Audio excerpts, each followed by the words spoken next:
Queen. Ito sa unang pelikula mo, bali, lumalabas na third wheel ka dun sa isang love team. Tapos ngayon, sa pelikula ito, support ka sa JF Young. Hindi ka natatakot na, ano ka, na-typecast ka, so pakpak sa third wheel.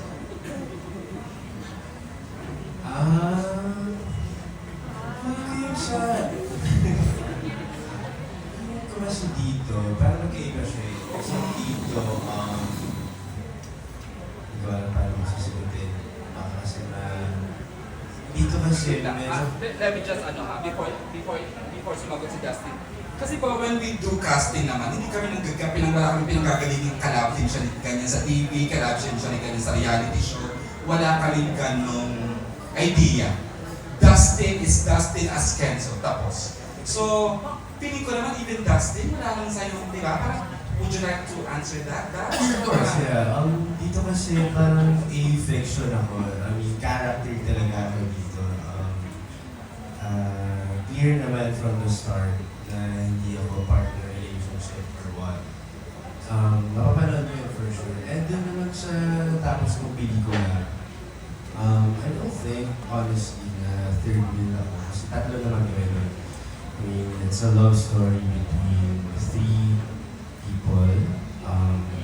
So, I think, hindi naman po ata mapapansa ka. Pambansa. Thank you. Okay. Ang next question ko para sa JM yan. Sa interview kay PBS, inamin mo JM na nililigawan mo si Pian. Ngayon, since it's National Anilang Day, tatanungin ko si Pian, ano ba yung real score sa inyo? Very open po kami patungkol sa aming relationship na nililigawan niya po ako. And yeah, very open kami na tulad na namin sinasabi na naliligaw pa din po si JM hanggang ngayon. So, Di ba sinasagot? masyado pa po mabilis. So, yun po, up until now, si JM still courting me. So, ang bakit po kasi kung mamadaliin namin yung isang bagay na hindi naman kailangan lagi nagmamadali. And of course, mas focused din kami pareho sa career namin while doing our thing. So, ayun, naniligaw pa din po si JM. JM, anong masasabi mo doon? Yan, totoo naman po yung akin. Since then naman, naging vocal ako sa part na yun. And, yeah. Okay. Sabi ko na hindi ko narinig yung mic hardship. Charot lang, joke ko. Just kidding. Okay, who I'd like to ask the first Goldwyn, about the movie please. Let's focus about the movie this morning. Thank you. Here's Goldwyn. Maraming nagsasabi kanina paulit-ulit, marami na kayong baong, tapos mariselling niyo yung take sa script. So na-curious ako, ano ba yung mga eksena dito na kayo nag-suggest na dinidil? What can you share? Tsaka, paano nyo rin siya sinasabi, nahihiya ba kayo or what? And yun. Tsaka ano yung mga eksena or linyang sa inyo nang galing? Para pag pinunod namin ito sa May 6, ito yung sinasabi nila, JM yan, na baong nila. Nararamdaman ko si Goldwyn for someone na 2 taon pa lang sa industriya, napaka-collaborative na nila, no? That they have something to share. Gusto niyong sagutin yung tanong niya na paano niyo ginagawa yun na meron kayong suggestion, ideas? Ayun. Finally, na-meet din namin si Gold. Ay, ano bang record ni Goldwyn? Ano naman? Lagi lang kami nakaabang sa mga reviews. Hindi kami sa Sikat ka, Goldwyn. Gusto ko yung share number 8. Ang shake cutter. Nagustuhan naman yung episode 2. Oo, episode 2 ang pinaka-favorite niya. Tapos na yun, 150 million na kami. Sorry. Okay. Would you like to answer that? Marami. Lalo na sa pagdating sa mga comedy scene. Kasi mas kilala namin yung sarili namin kung paano namin madadali yung comedy sa bawat scene. Like, example yung sa trailer, Actually, okay, share ko lang.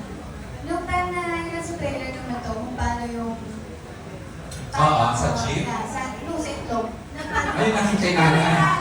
Paano gumawa ng itlog na pula? Okay, sa jeep. Like that. So kasi, kami, may nakalagay na joke sa script. Pero dahil na ilang beses So, lagi siyang sinasabi. So, parang hindi na siya nakakatawa. So, kami, nagpaalam kami kay Kuya Nix, Kuya Miguel. Si Villa, our writer. A writer, na Kuya Nix, baka pwede ko namang ibahin yung joke na nakasulat sa script. Kasi parang, kung i-deliver ko siya kay JM, hindi na siya matatawa eh. Kasi sobrang alam na niya yung joke. Yung una, yung original na nasa script, yung joke. So, siya akong tawan-tawa kasi Yeah. para daw namatay si Captain Hook. Pero hindi ako natawa dun sa joke. Kasi hindi ko kilala si Captain Hook. Kaya siya natawa. Pero dahil Ulit, nga, natawa ako ngayon. Dahil hindi ka natawa. pero dahil nga ilang beses na din niya nabasa yung joke, so sabi ko, baka pwede kong ibahin yung joke. So, madami pa akong Dami pa ako naisip. ha. Na nagtanong pa ako, sabi ko sa mga Kuya Arden, Kuya, may joke ka ba dyan? Ganito, ganyan. Kasi kailangan ng jokes na medyo sobrang, hindi ko din alam. Yung time na parang kailangan pati ako matawa. So, ang dami kong hiningi. Tapos, ang nangyari, yung napili kong joke, alam niya, so binasag niya yung joke ko. So, mas nakakatawa. So, wala talaga sa script yun. Na, So, nasa pelikula pa. yeah. Okay. So, pakiulit mo, Char. Joke. So, yun. Okay ka na, Gobin? So, I think we have questions from, of course, our dear friend June Lali. Hi, June! Ayan, about the movie, the show na sure. Hindi ko ayaw about the movie. Eh, kasi, about the movie, syempre. Siyempre, kahit saan din. You've always been the supportive June Lali, Alam ano? mo, Eric dyan, kahit saan din talaga nandito tayong lahat. Kasi nga sabi, national kami ng Thank you, June! Although, na-disappoint kami, wala inamin. Kasi, yun na yun. Pero ano masasabi niyo, JM yan? Katulad nito, siyempre, parang lahat nakatutok, expected na may aaminin. Pero yun na, ang naligawan pa rin kayo. So, pag ganito sinasabi nila na, disappoint kami, kaya namin. May inamin naman sila. Hindi almost us, but us na talaga. Oo. Pero yun. Almost pa. Ano yung title ng pelikula, yun yung Hindi sabi. kayo sa May 6 kayo aamin. Kasi showing day. Abangan mo. Malay mo.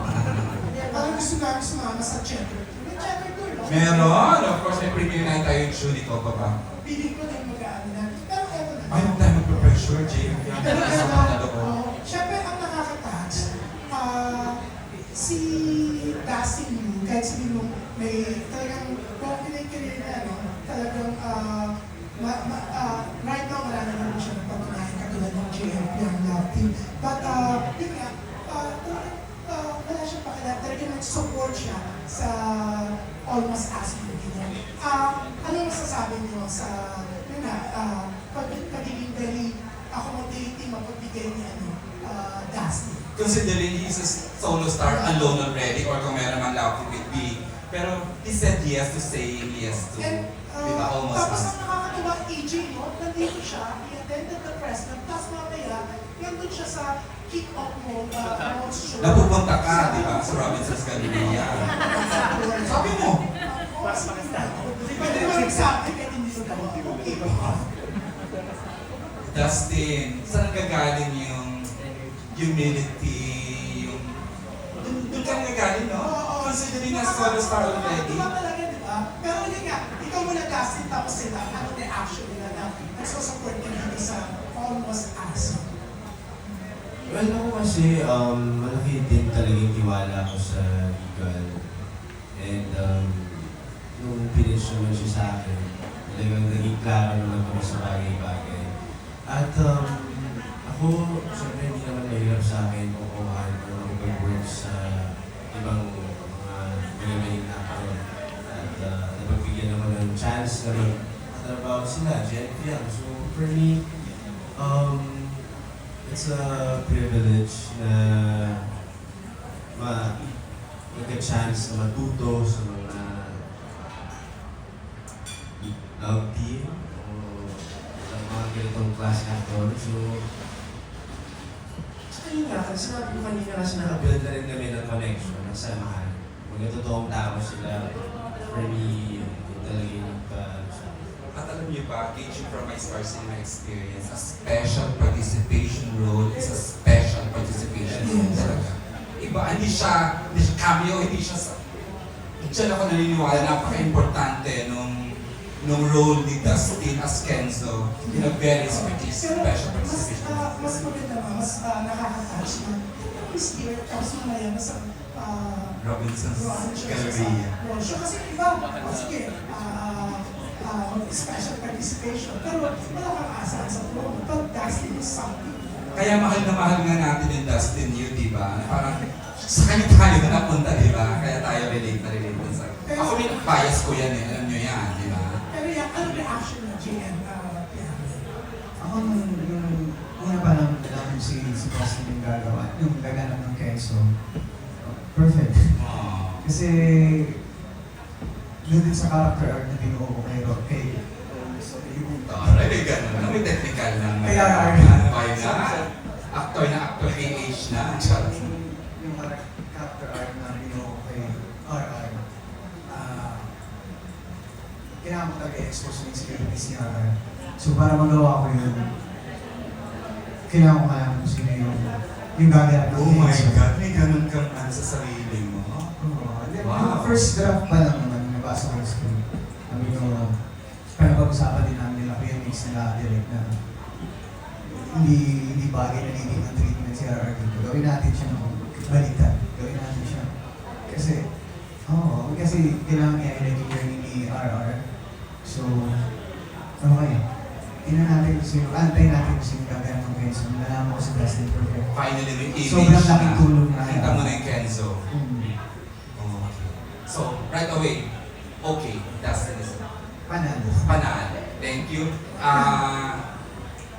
Fiang, ako talagang 1 second pa ako doon na Fiang.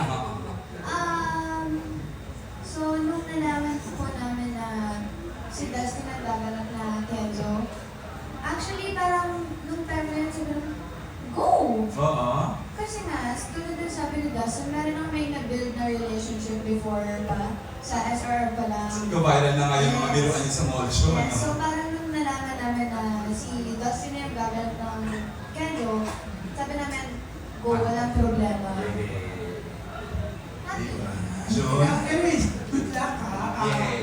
Excited na lahat